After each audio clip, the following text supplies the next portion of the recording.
Hello दोस्तों, यदि किसी व्यक्ति को सांस फूल रही है और छाती में दर्द हो रहा है तो कैसे पता करेंगे कि उसको हार्ट अटैक हुआ है या पल्मोनरी एम्बोलिज्म। दोनों ही खतरनाक बीमारियां हैं। हार्ट अटैक में हृदय की नली में चोक होता है और पल्मोनरी एम्बोलिज्म में लंग्स की नलियों में। दोनों ही बीमारियों का ट्रीटमेंट स्ट्रैटेजी अलग है। यदि सही समय पर दोनों को ट्रीट नहीं किया गया तो दोनों में जान जा सकती है। हालांकि थोड़ा बहुत ट्रीटमेंट पैटर्न में सिमिलैरिटीज़ हैं, लेकिन ओवरऑल बिल्कुल अलग तरह की बीमारियां हैं।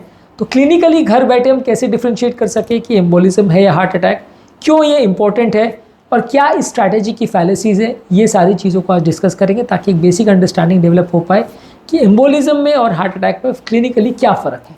टॉपिक पर जाने से पहले जो लोग हमारे चैनल पर नए हैं उन्हें रिक्वेस्ट करूँगा कि चैनल को सब्सक्राइब करें, वीडियोज़ को लाइक करें, शेयर करें, फॉलो करें, कमेंट करें, पूरा देखें और हमारा मनोबल बढ़ाते रहें।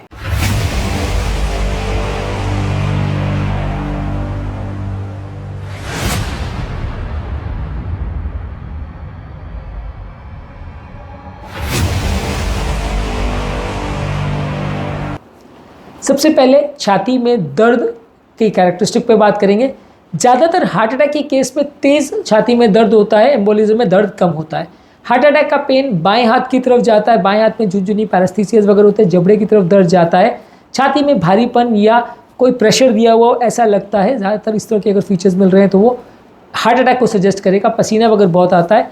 एम्बोलिज्म के पेशेंट में कंपेरेटिवली दर्द उतना ज़्यादा नहीं होता है। ज़्यादातर सांस लेने पर दर्द बिगड़ सकता है, ऐसा हो सकता है जिसे प्लूराइटिक पेन बोलते हैं।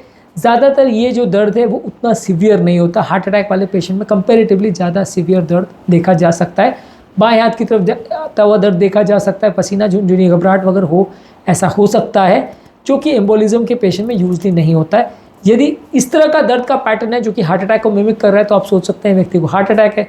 यदि ऐसा दर्द है जो कि बहुत ज़्यादा सीवियर नहीं है, श्वास लेने से या खांसी करने से बढ़ रहा है, कम हो रहा है, तो वो एम्बोलिज्म को फेवर करेगा। यदि दोनों ही व्यक्ति को बाकी सब चीज़ें सिमिलर है तो। इसके अलावा यदि किसी व्यक्ति को हार्ट अटैक है तो उसको वैसे व्यक्ति को बहुत ज़्यादा उल्टी होना, नौजिया होना, चक्कर आना, बेचैनी होना, कमज़ोरी होना, धड़कन बढ़ जाना, पसीना बहुत ज़्यादा आना, बहुत ज़्यादा कमज़ोरी और सुस्ती का होना, ऐसा हो सकता है।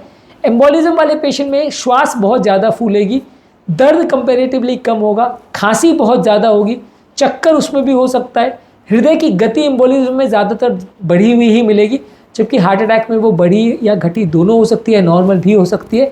सीवियर केसेस में एम्बोलिज्म में आदमी बेहोश भी हो सकता है। तो एम्बोलिज्म वाले केस में थोड़ा क्लिनिकल फीचर्स में फ़र्क है, यानी कि अगर बहुत ज़्यादा घबराहट, पसीना हो रहा है, बहुत ज़्यादा बेचैनी हो रही है, नौजिया वॉमिटिंग वगैरह हो रहा है तो हार्ट अटैक को ज़्यादा फेवर करेगा।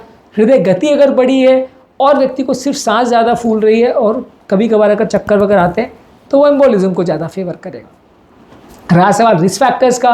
हार्ट अटैक वाले पेशेंट में किसी को BP, sugar, cholesterol, heart attack की हिस्ट्री है, स्मोकिंग करता है, पहले का एंजियोग्राफिक डिकॉम्बिनेटेड ब्लॉकेज है, कोलेस्ट्रॉल ज़्यादा है, फैमिली हिस्ट्री में हार्ट अटैक की हिस्ट्री है, वजन ज़्यादा है, तो ये पेशेंट को हार्ट अटैक के चांसेस ज़्यादा है। जबकि एम्बोलिज्म वाले पेशेंट को पाँव की नली में क्लॉट यानी डीप वीनस थ्रोम्बोसिस होने का चांस ज़्यादा है। रिसेंट कोई सर्जरी या ट्रॉमा की हिस्ट्री में ले इसका चांस ज़्यादा है। लंबे समय तक वो बिस्तर पर पड़ा हो या प्रोलॉन्ग या लंबा ट्रैवल किया हो, इसके चांस ज़्यादा है। कैंसर हो, प्रेगनेंसी हो, हार्मोनल कॉन्ट्रासेप्टिव्स पर वो चल रहा हो, हार्मोन रिप्लेसमेंट थेरेपी चल रही हो, या कोई ब्लड क्लॉटिंग की बीमारी हो, ये रिस्क फैक्टर्स होते हैं एम्बोलिज्म के। तो जिस पैटर्न पे रिस्क फैक्टर्स हैं उसमें भी आप डिफ्रेंशिएट कर सकते हो कि व्यक्ति को हार्ट अटैक है या नहीं। अब आती है बात डायग्नोस्टिक फाइंडिंग्स की। ऑब्वियसली जब आप ईसीजी करते हैं तो ईसीजी का पैटर्न हार्ट अटैक का बिल्कुल अलग होता है, एम्बोलिज्म का बिल्कुल अलग होता है। इकोकार्डियोग्राफी में हार्ट अटैक में हार्ट का पंपिंग थोड़ा कम दिखेगा, एम्बोलिज्म में हृदय गति बड़ी भी मिलेगी, राइट साइड हार्ट डायलेटेड मिलेगा। इसके अलावा आप पेशेंट का डी डाइमर कर सकते हैं जो कि एम्बोलिज्म में पॉजिटिव आता है, हार्ट अटैक में ट्रोपोनिन पॉजिटिव आता है। सीटी एंजियो कर सकते हैं जो कि कंफर्म करता है कि एम्बोलिज्म है। रेगुलर कैथेटर एंजियो कर सकते हैं जो कि कंफर्म करता है कि हार्ट अटैक है। तो ये सारे टेस्ट तो डेफिनेटली हमारी मदद करते ही हैं, लेकिन ऑब्वियसली कब कौन सा टेस्ट लगाना है और कब कौन से टेस्ट का बेस्ट उपयोग किया जा सकता है ये एटलीस्ट आइडिया होना चाहिए। इसके अलावा रिस्पॉन्स टू ट्रीटमेंट थेरेपी में दोनों में काफ़ी हद तक सिमिलैरिटीज़ है। दोनों में खून पतला करने की दवा दी जाती है, लेकिन ये दवाओं का नेचर अलग होता है। दोनों में जो थ्रोम्बोलिटिक थेरेपी दी जाती है हार्ट अटैक और एम्बोलिज्म में वो सेम होता है, लेकिन उसके बाद जो खून पतला करने की दवा दी जाती है वो हार्ट अटैक में एंटीप्लेटलेट दिया जाता है, यानी एस्पिरिन, क्लोपिडोग्रेल, प्रासोग्लेट, टिकाग्लोल ये दिया जाता है। और एम्बोलिज्म वाले पेशेंट में एंटीकोएगुलेंट दिया जाता है, यानी वारफरिन, एसिट्रॉम, अपिक्साबैन, रिवारोक्साबैन, डॉक्साबैन, ये सारी जो दवाइयाँ हैं, डाबिगैट्रन वगैरह, ये सारी दवाइयाँ जो एंटीकोएगुलेंट होती है वो एम्बोलिज्म के पेशेंट को दी जाती है। हार्ट अटैक वाले को एंटीप्लेटलेट दी जाती है, कभी कभार शॉर्ट ड्यूरेशन एंटीकोएगुलेंट दिया जा सकता है, पर ज़्यादातर दोनों को दवाइयाँ जो दी जाती है वो अलग है। हार्ट अटैक के पेशेंट में एंजियोप्लास्टी और ये सारी फैसिलिटीज़ अवेलेबल है। एम्बोलिज्म वाले पेशेंट में ये इतनी ईजी अवेलेबल नहीं है कि हम लंग्स में स्टेंट जाके करते हैं, वैसा अवेलेबल नहीं है। तो दोनों के ट्रीटमेंट स्ट्रैटेजी में भी सिग्निफिकेंट डिफरेंस है। क्लिनिकली दोनों को डिफ्रेंशिएट करना इतना आसान नहीं है, दोनों में ही सांस फूलेगी, दर्द होगा, इस तरह के फीचर्स होंगे। पर यदि किसी व्यक्ति को बहुत ज़्यादा दर्द हो रहा है, थोड़ी सांस फूल रही है, तो वो हार्ट अटैक को फेवर करेगा। बहुत ज़्यादा सांस फूल रही है, थोड़ा दर्द हो रहा है, तो वो एम्बोलिज्म को फेवर करेगा। ये एक बेसिक अंडरस्टैंडिंग है। और साथ में रिस्क फैक्टर्स पर ज़्यादा जोर देना पड़ता है। जिसको जिस चीज़ के रिस्क फैक्टर हो उसको वो बीमारी होने का आशंका ज़्यादा है।